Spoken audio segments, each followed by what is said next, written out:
আল বাকারাতু আন সাবআ, গরুতে সর্বোচ্চ 7 অংশ দিয়ে কুরবানি দেওয়া যায়। ওয়াল জাযুরু আন সাবআ, আর উটের ক্ষেত্রেও সর্বোচ্চ 7 অংশ দিয়ে কুরবানি দেওয়া যায়। তো এই হাদিস, দ্বিতীয় যে হাদিসটা উল্লেখ করলাম, এটা হচ্ছে জেনারেল স্টেটমেন্ট। সেখানে সফর মুকিম কোনো কথা বলা হয়নি। ইন জেনারেলি বলা হয়েছে যে উটে 7 ভাগ দেওয়া যায়, গরুতে 7 ভাগ দেওয়া যায়।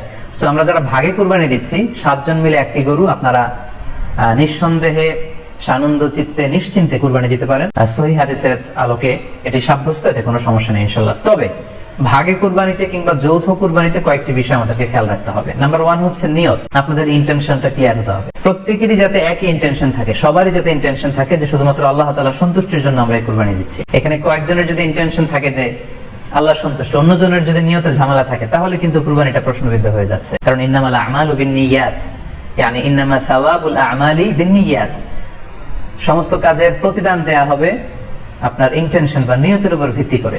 সো এজন্য যারা খুব বেশি মুখলেস, খুব বেশি মুত্তাকি, তারা অনেক সময় যৌথ কুরবানি দিতে চান না। সামর্থ্য না থাকলে ছোট একটা ছাগল দিয়ে তারা একাকি কুরবানি দিতে চান। Safe, he want to be in the safer side.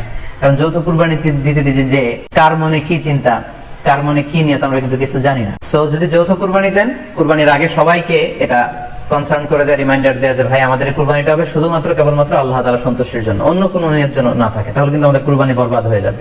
এটা হচ্ছে প্রথম কনসার্ন। 2 নম্বর কনসার্ন হচ্ছে হালাল উপার্জন দিয়ে কুরবানি হতে হবে। যৌথ কুরবানিতে কেউ কেউ যদি এমন থাকে যাদের উপার্জন হালাল না, সেই কুরবানি কিন্তু আল্লাহ তাআলার দরবারে কবুল হবে না। সো এটা খুব গুরুত্বপূর্ণ একটা বিষয়। আরেকটা হচ্ছে লৌকিকতা। লৌকিকতা যদি থাকে তাহলেও কুরবানি কবুল হবে না।